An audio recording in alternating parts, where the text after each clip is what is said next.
SK news Kannada digital ಸುದ್ದಿವಾಹಿನಿಗೆ ಸ್ವಾಗತ.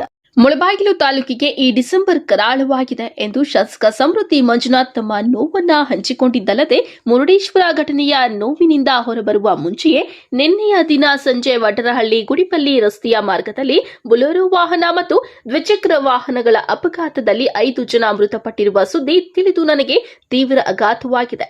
ನಾನು ಬೆಳಗಾವಿ ಅಧಿವೇಶನದಲ್ಲಿ ಭಾಗಿಯಾಗಿರುವ ಕಾರಣಕ್ಕೆ ಕೋನಂಕುಂಟೆ, ನಾಗನಹಳ್ಳಿ ಗ್ರಾಮಗಳ ಮೃತರ ಕುಟುಂಬಗಳಿಗೆ ಜೆಡಿಎಸ್ ಮುಖಂಡರಾದ ನಲ್ಲೂರು ರಘುಪತಿ ರೆಡ್ಡಿ, ಸಾಮೇಗೌಡ, ಎನ್ಆರ್ಎಸ್ ಸತ್ಯಣ್ಣ, ನರಸಿಂಹಾರೆಡ್ಡಿ ಹಾಗೂ ಹಿರಿಯ ಮುಖಂಡರ ಮುಖೇನ ಸಾಂತ್ವನ ತಿಳಿಸಿ ಆರ್ಥಿಕ ನೆರವು ನೀಡಲಾಯಿತು. ದುಃಖ ತಪ್ತ ಕುಟುಂಬಗಳಿಗೆ ನೋವನ್ನ ಭರಿಸುವ ಧೈರ್ಯವನ್ನ ನೀಡಲೆಂದು ದೇವರಲ್ಲಿ ಪ್ರಾರ್ಥಿಸುತ್ತೇನೆ ಎಂದು ಶಾಸಕ ಸಮೃದ್ಧಿ ಮಂಜುನಾಥ್ ತಿಳಿಸಿದ್ದಾರೆ.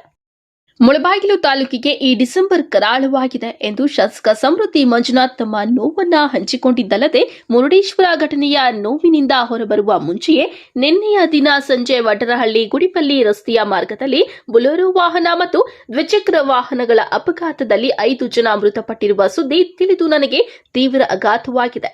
ನಾನು ಬೆಳಗಾವಿ ಅಧಿವೇಶನದಲ್ಲಿ ಭಾಗಿಯಾಗಿರುವ ಕಾರಣಕ್ಕೆ ಕೋನಂಕುಂಟೆ, ನಾಗನಹಳ್ಳಿ ಗ್ರಾಮಗಳ ಮೃತರ ಕುಟುಂಬಗಳಿಗೆ ಜೆಡಿಎಸ್ ಮುಖಂಡರಾದ ನಲ್ಲೂರು ರಘುಪತಿ ರೆಡ್ಡಿ, ಸಾಮೇಗೌಡ, ಎನ್ಆರ್ಎಸ್ ಸತ್ಯಣ್ಣ, ನರಸಿಂಹಾರೆಡ್ಡಿ ಹಾಗೂ ಹಿರಿಯ ಮುಖಂಡರ ಮುಖೇನ ಸಾಂತ್ವನ ತಿಳಿಸಿ ಆರ್ಥಿಕ ನೆರವು ನೀಡಲಾಯಿತು. ದುಃಖ ತಪ್ತ ಕುಟುಂಬಗಳಿಗೆ ನೋವನ್ನ ಭರಿಸುವ ಧೈರ್ಯವನ್ನ ನೀಡಲೆಂದು ದೇವರಲ್ಲಿ ಪ್ರಾರ್ಥಿಸುತ್ತೇನೆ ಎಂದು ಶಾಸಕ ಸಮೃದ್ಧಿ ಮಂಜುನಾಥ್ ತಿಳಿಸಿದ್ದಾರೆ.